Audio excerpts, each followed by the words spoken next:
جس وقت نام پوچھا گیا تو سب نے ایک ہی نام بتایا، کہا کہ حضرت عبداللہ کا لخت جگر، حضرت سیدہ آمنہ کا در یتیم، حضور صلی اللہ علیہ وسلم جناب محمد بن عبداللہ صلی اللہ علیہ وسلم، ان سے بڑھ کر ایماندار تاجر پورے مکہ میں کوئی نہیں۔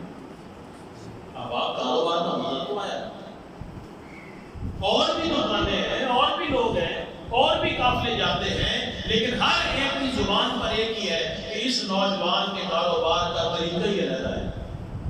اور یہ نہیں کہ یہ 2 نمبر چیز بھی 1 نمبر کہہ کر بیچ دیتا ہے، نہیں۔ اگر آپ بزنس مین ہیں تو حضور علیہ السلام کی وہ تجارت کا انداز چیک کریں کہ حضور علیہ السلام جب حضرت بی بی خدیجہ الکبریٰ سلام علیہا کا قافلہ لے کر واپس مکہ میں آئے، بڑی پرافٹ لے کر آئے، تو آپ نے اپنے غلام میسرہ سے پوچھا کہ بتاؤ ان کے شب و روز کیسے تھے، ان کا اٹھنا بیٹھنا کیسا تھا، مال بیچنے کا طریقہ کیسا ہے؟ کہا کہ بی بی جیسا طریقہ میں نے آج تک نہیں دیکھا، کہ وہاں پر اس ملک میں جا کر جس وقت اونٹوں سے سوار اتارا ہے تو سب سے پہلے حکم ہی یہ دیا تھا کہ جو ٹوٹ پھوٹ والا سامان ہے، جو خراب سامان ہے سفر میں جو ہو گیا، اسے سائڈ سے نکالو، اچھا سامان سائڈ پہ نکالو۔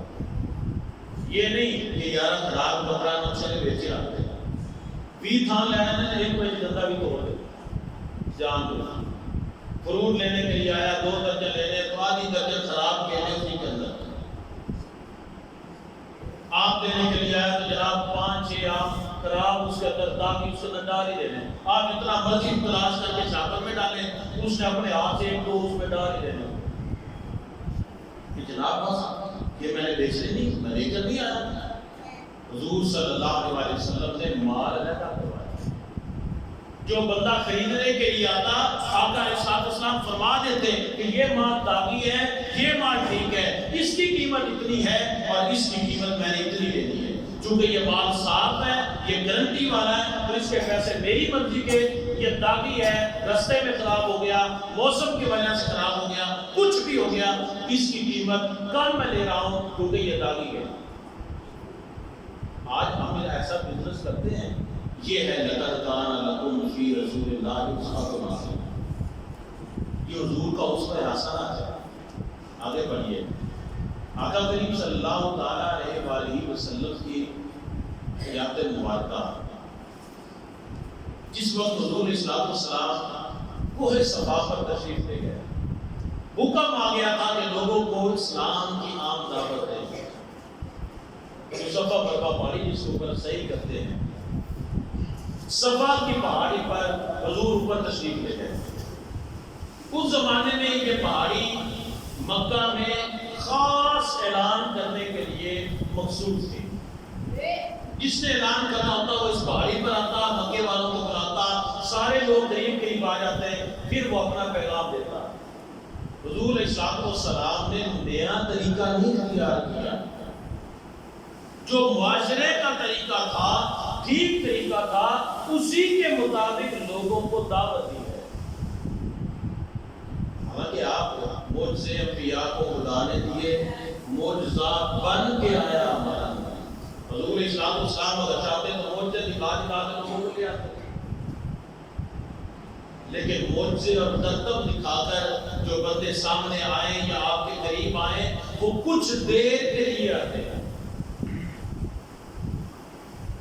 شوندہ بات ہوتے ہیں بازاروں میں بیٹھے کوئی نہ کوئی کام کچھ دیر کے لیے، ایسا کوئی نہیں ہوتا کہ شوندہ بات کو چیز لپیٹے اور چلے تو لوگ بھی اس کے پیچھے جائیں۔ یہ جز وقتی محبت ہوتی ہے۔ نبی کریم علیہ السلام نے لوگوں سے کل وقتی محبت کی ہے۔ آقا کریم علیہ السلام کو صفا پر تشریف لے گئے، آپ نے لوگوں کو دعوت دی کہ لوگوں سنو، میں اگر تمہیں کہوں کہ پہاڑ کی دوسری طرف ایک بہت بڑا لشکر کھڑا ہے، تمہارے اوپر حملہ کرنے والا ہے، کیا میری بات مانو گے؟ سب نے بیک زبان ہو کر کہا کہ مانے گے، اس لیے کہ آج تک آپ نے جھوٹ بولا ہی نہیں۔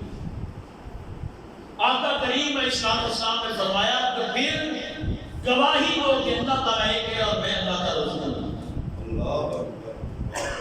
اپنی زندگی ان کے سامنے رکھے. جب بھی لوگوں نے نبوت پر سوال اٹھایا حضور علیہ السلام نے اپنی زندگی مبارک سامنے رکھے، معجزات کا ظہور اس کے بعد فرمایا. جب ڈیمانڈ کسی نے کی پھر ظہور کیا ہے اپنے معجزے کا، لیکن آقا علیہ السلام نے اپنی زندگی مبارک ان کے سامنے رکھی اور اپنے غلاموں کو، اپنے امتیوں کو فرما دیا کہ میرے امتی، تمہاری سب سے بڑی پہچان تمہاری ڈگری نہیں ہے، تمہاری وہ تعلیم نہیں ہے، وہ تمہارے سفر نہیں ہے، وہ کچھ نہیں. سب سے پہلے تمہارا اخلاق اور کردار ہے، اور یہی تمہاری پہچان ہونی چاہیے. اس کے بعد بھی ہے کہ میں نے جناب ڈگری ہے میرے پاس، میں اتنا پڑھا ہوا ہوں، اتنا پڑھا ہوا ہوں، یہ وہ ساری چیزیں بعد میں. ایک بندے کے پاس 18 ڈگریاں ہوں اور اسے بولنے کی تمیز بھی نہ ہو. ایک بندہ ہو بہت بڑی پوسٹ پر ہو، لیکن جس بندے سے وہ بات کرے وہ گالی پہلے نکالے اور بات میں کرے، بڑا فرق ہوتا ہے. میرے کریم آقا علیہ السلام کا اسوہ حسنہ یہ ہے کہ لوگوں آؤ میری زندگی سے سبق سیکھو. اگر کوئی بندہ تمہارے علم کو دیکھنا چاہے، تمہارے علم کو دیکھنا چاہے، فرما دیا کہ تم میں سے بہترین آدمی وہ ہے جس کا اخلاق سب سے اچھا ہے، جو لوگوں کے ساتھ سب سے اچھا ہے. اور پھر یا رسول اللہ آپ کے دوست کون سے ہیں؟ کون سے لوگ آپ کو محبوب ہیں؟ فرمایا ایماندار تاجر قیامت والے دن درجے میں نبیوں کے ساتھ ہوگا. ایماندار تاجر، یا رسول اللہ جو بے ایمانی کرتا ہو، جو ناپ تول میں کمی کرتا ہو، جو خراب کپڑے کو اچھا کہہ کر بیچ دے، جو خراب چیز کو اچھا کہہ کر بیچ دے. میرے آقا علیہ السلام نے فرمایا کہ جو ملاوٹ کرنے والا ہے اس کا مجھ سے کوئی تعلق نہیں، وہ ہم میں سے نہیں ہے، میرے گروپ میں ہی نہیں ہے، اس کی گنتی ہمارے ساتھ کوئی نہیں. آج ہر کام میں ملاوٹ عام ہے، اور پتہ چلتا ہے جی حاجی صاحب نے 18 آج کیے ہوئے، 10 آج کیے ہوئے، 6 آج کیے ہوئے. ملاوٹ کرنا ہے فخر سمجھتے ہیں. یہ حضور علیہ السلام کا اسوہ نہیں ہے. آئیے ماں باپ کے ادب کی بات کریں. آقا کریم علیہ السلام صحابہ کرام کی کچہری ہے، تشریف فرما ہے. حضور صلی اللہ علیہ وسلم اچانک دیکھا کہ ایک پوری اماں کی تشریف لا رہی ہے. آقا کریم علیہ السلام اپنی جگہ سے اٹھے اور اٹھ کر چل کر اس آنے والی خاتون کے استقبال کے لیے تشریف لے گئے. جا کر ان کا ہاتھ اپنے ہاتھ میں پکڑ لیا، میٹھی میٹھی باتیں ہو رہی ہیں، وہ بھی کہیں زیادہ دیکھ رہے ہیں. نبی کریم علیہ السلام ایک جگہ پر رکے، آپ نے اپنے کندھوں سے چادر اتاری اور اسے زمین پر بچھا دی. حضرات چادر وہ ہے کہ جس کے تذکرے قرآن پاک میں ہوتے ہیں.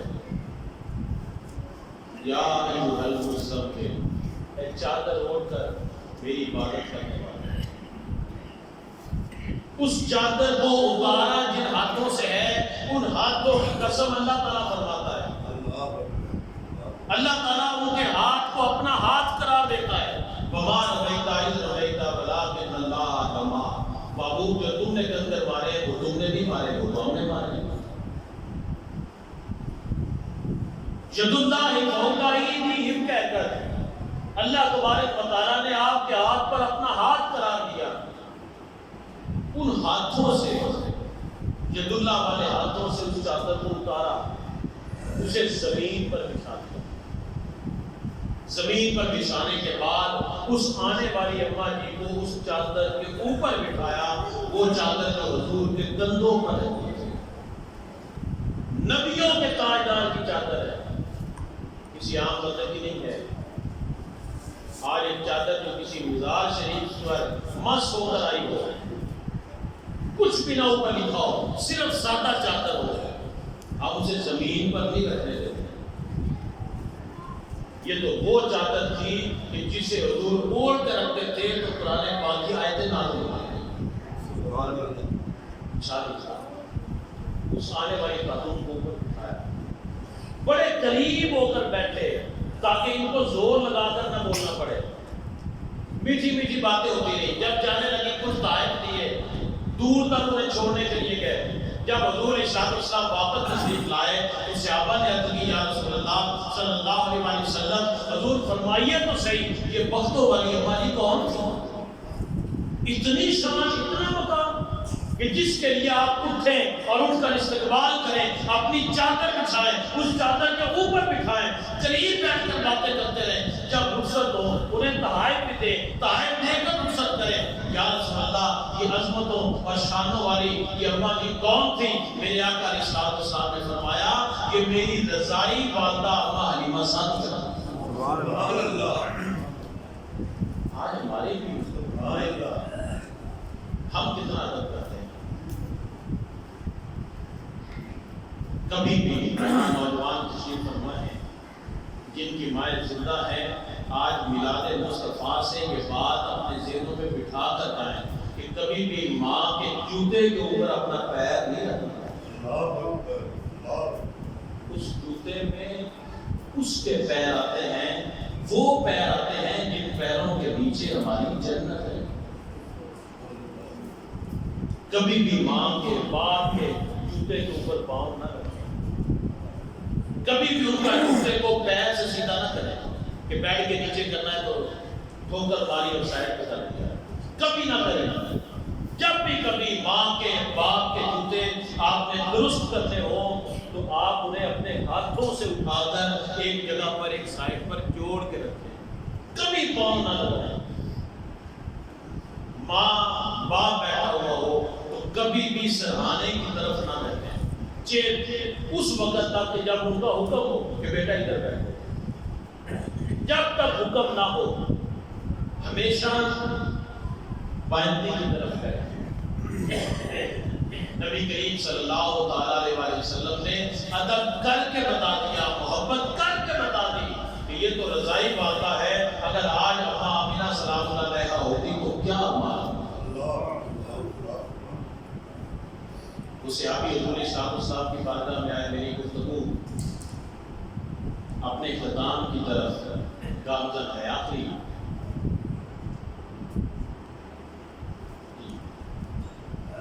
آخری 11-12 منٹ ہیں میرے پاس. آقا کریم صلی اللہ علیہ وسلم کے پاس ایک صحابی آئے. آقا عرض کی یا رسول اللہ صلی اللہ علیہ وسلم, حضور میرا بیٹا جوان ہو گیا ہے, اب وہ میری بات سنتا ہی نہیں. پہلے میں محنت کرتا تھا, اسے بہت کچھ بنا کر دیا, اب میں بوڑھا ہو گیا.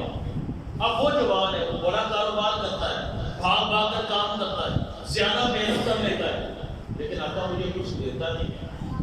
حضور ارشاد نے فرمایا جاؤ اسے بلا کر. پیغام بھیجا گیا, وہ بتا ہو گئے نوجوان. حضور ارشاد نے پوچھا کہ تمہارے باپ کی یہ شکایت ہے, تم بتاؤ. وہ نوجوان آگے سے کہنے لگا یا رسول اللہ میرے باپ نے مجھے کچھ نہیں دیا. یہ جتنا کاروبار ہے, یہ جتنے اونٹ مال مویشی جو کچھ بھی ہے وہ میری اپنی محنت ہے. میں دن رات ایک کرتا ہوں, بڑی محنت کرتا ہوں. ابا جی کو تو کاروبار آتا ہی نہیں تھا, کاروبار کرنا تو مجھے آتا ہے. گلے پر میں بیٹھتا ہوں, سارے ملازموں کو میں دیکھتا ہوں.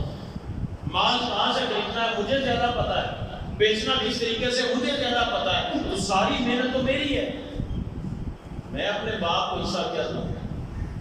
تو رحمت والے نبی جو ساری امت کے لیے نمونہ بن کر تشریف لائے, آپ نے فرمایا تو نوجوان سن, آج تو کہتا ہے تجھے باپ نے کچھ نہیں دیا, کیا تجھے دنیا میں لانے کا سبب بننا کیا یہ تمہارے باپ کی نیکی کم ہے؟ تو اس کی بدولت تم دنیا میں آئے. جس وقت تمہیں روٹی کھانے کی تمیز نہیں تھی, اس وقت تمہارے منہ میں نوالے کون ڈالتا رہا؟ کیا کبھی ایسا ہوا ہے کہ ایک چھوٹا سا بچہ ہو 6 مہینے کا اور کوئی بندہ اسے ثابت اخروٹ دے دے کہ لو بیٹا توڑ کے کھا لو؟ یا کبھی ایسا ہوا ہے کہ 1 سال کا بچہ ہو اور جناب اسے آپ پورے کا پورا برتن لا کر دے دے کہ لو بچہ اسے کھا لو؟ کبھی بھی نہیں. کیوں؟ کیا آپ کو پتہ ہے یہ نہیں کھا سکتا. اگر بادام بھی کھلانے ہیں تو آپ اسے توڑیں گے, اسے دودھ کے اندر ڈالیں گے، وہ نرم ہوگا، وہ ہلکی غذا بنے گا، باریک ہوگا، اس کے بعد تھوڑی تھوڑی کر کے ہم اسے کھلائیں گے۔ آج چھوٹے بچے بھی ہے نا، ان کا چھوٹا بھائی بھی ہو تو ہم کہیں کہ اسے روٹی کھلاؤ تو یہ بھی پوری روٹی نہیں دیتے، یہ بھی اس میں سے توڑ کے تھوڑی سی دیتے ہیں، کیونکہ انہیں پتا ہوتا ہے کہ ہمارا بھائی چھوٹا ہے، اس نے چھوٹی مرغی کھانی ہے، اس نے چھوٹا نوالا لینا ہے۔ یاد سنا محنت میرے آقا نے فرمایا کہ سن، تو بھی اور تیرا سارا مال تیرے باپ کا ہے، تو خود بھی، تیرا سارا مال تیرے باپ کا ہے۔ 3 مرتبہ ارشاد فرما کر ساری دنیا کے سامنے ایک مثال قائم کر دی کہ نبی کریم علیہ السلام وہ ہستی ہیں کہ جو دنیا کی تربیت اس انداز سے کرتے ہیں۔ آقا کریم صلی اللہ تعالیٰ علیہ وآلہ وسلم اگر ہم بطور انسان دیکھیں، بطور آدمی دیکھیں، کیونکہ آپ ہیں تو نور، لیکن بشری لبادہ اوڑھ کر تشریف لائے، کس لیے کہ اگر نور ہوتے تو نور ہمیں نظر نہیں آتا۔ 2 فرشتے ہر بندے کے ساتھ ہیں، بتائیے کبھی کسی نے وہ فرشتے دیکھے؟ ہر بندے کے ساتھ، جتنے مرضی وظیفے پڑھ لو، وہ کچھ ہیں ساتھ، ایمان ہے، کیونکہ فرشتوں کا ایمان میں رحم کا حصہ ہے۔ جب تک ہم فرشتوں پر ایمان نہ لائیں ہم مسلمان ہو ہی نہیں سکتے۔ فرشتے ساتھ ہیں، نوری ہے نا، نظر نہیں آتے، ہماری یہ بشری آنکھ نہیں دیکھ سکتی۔ حضور علیہ السلام نور ہیں، قد جاءکم من اللہ نور، حضور تو نور ہیں۔ سیدہ آمنہ فرماتی خرج منی نور، مجھ سے نور خارج ہوا ہے۔ حضور فرماتے ہیں اول ما خلق اللہ نوری، اللہ تعالیٰ نے سب سے پہلے تیرے نبی کے نور کو اپنے نور سے پیدا کیا۔ حضور تو نور ہے، لیکن بشری لبادہ اوڑھ کر تشریف لائے تاکہ ہم گناہگاروں کے لیے حضور علیہ السلام کی زندگی نمونہ بن سکے۔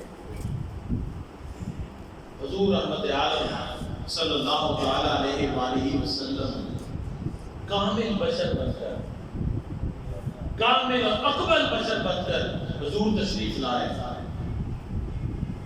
وہ تربیت کا معیار کیا ہوگا؟ ان لوگوں کی تربیت کس قدر کی ہوئی ہوگی کہ میدان جنگ ہے اور زخمی لوگ ہیں، کرا رہے ہیں، تکلیف ہے بڑی، سونے والے ٹیکے تو بہت بات پہ ایجاد ہوئے، اس زمانے میں کچھ بھی نہیں ہوتا تھا۔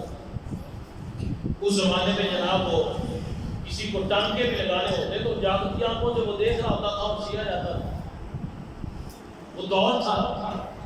اس زمانے میں ویڈیو کے اندر تھوڑی سی شکل دکھائی یہ ترکی والوں نے کہ کتنا مشکل زمانہ تھا، زخم آ جائے تو کیسے لوہا گرم کر کے جسم کو داغا جاتا تھا تاکہ اس کے اندر انفیکشن نہ پڑے، کتنا سخت تھا۔ کسی کی ٹانگ اتری ہوئی ہے، کسی کا بالو اترا ہوا ہے، کسی کی ٹانگ میں تیر پیوست ہے، کسی کے جناب کو تلوار لگی ہوئی ہے اور گوشت لٹک رہا ہے۔ ان کراہتے ہوئے زخمیوں میں سے ایک آواز لگاتا ہے، آج مجھے پیاس لگی ہے، کوئی پانی پلاؤ۔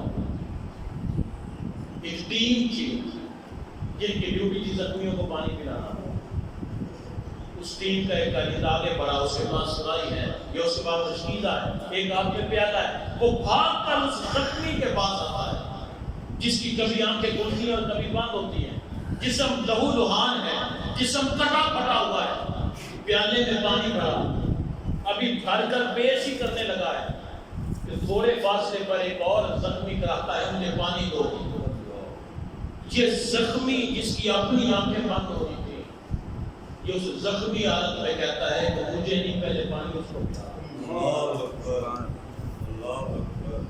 حضرات ہم پورے تندرست اچھے بنے، بازار میں تبرک تقسیم ہو رہا ہے، ہم لائن میں لگے ہوئے ہیں، ایک ہاتھ سے تبرک لیتے ہیں، اسے دوسرے ہاتھ میں کیا، یہ ہاتھ پھر آگے کیا، مجھے ضرور مل جائے۔ اب تقسیم کرنے والی کی نیت یہ ہے کہ زیادہ لوگوں کے منہ میں نوالا چلا جائے، یہی اگر ایک دے گا تو ایک ہی دے گی، ایک دکان پہ بھیج دے کہ لوگ کھا لو، یہ بھی تو ہو سکتا ہے، لیکن اس کا مقصد یہ ہے کہ زیادہ لوگوں تک تبرک ہے، تبرک کا نوالا جو ہے وہ برکت والا ہوتا ہے، وہ زیادہ لوگوں تک پہنچ جائے۔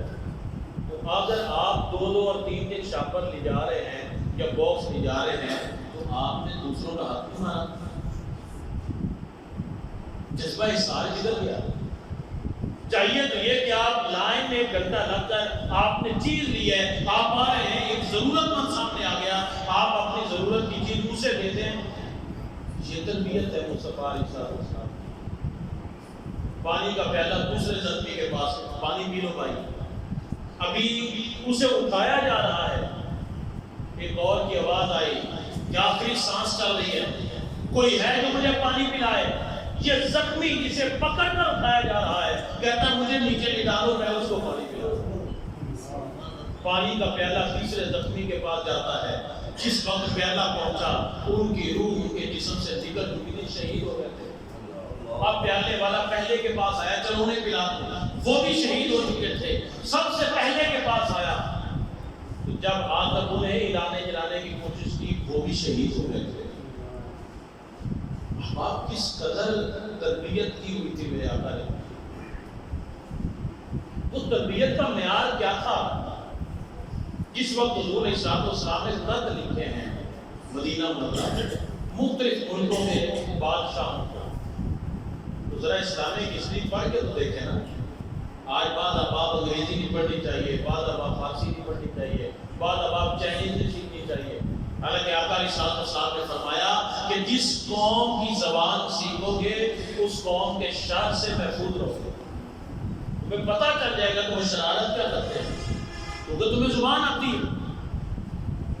جب حضور علیہ السلام نے پہلی اسلامی سفارت جاری کی انٹرنیشنل لیول پر، آپ نے خطوط روانہ کیے بادشاہوں کو، تو تاریخ گواہ ہے کہ مسجد نبوی کی چٹائیوں پر بیٹھ کر علم حاصل کرنے والے ان لوگوں کی تربیت کا معیار کیا تھا کہ جو بندہ فارس میں جا رہا ہے وہ فارسی بول رہا ہے، جو کیسر کے پاس جا رہا ہے وہ رومیوں کی زبان بولتا ہے، جو بندہ جو صحابی جس ملک میں جا رہا ہے وہ اس ملک کی زبان بول رہا ہے۔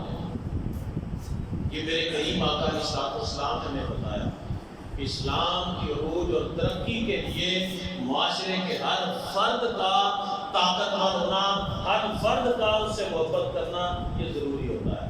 ہم نے ہر کام اٹھا کر گورنمنٹ پہ ڈال دیتے ہیں، صاحب اختیار پہ ڈال دیتے ہیں، لیکن کچھ ذمہ داریاں ہماری بھی تو ہیں۔ میلاد مصطفیٰ ہے، چڑیاں بھی لگانی ہے، گلیاں بھی سجانی ہے۔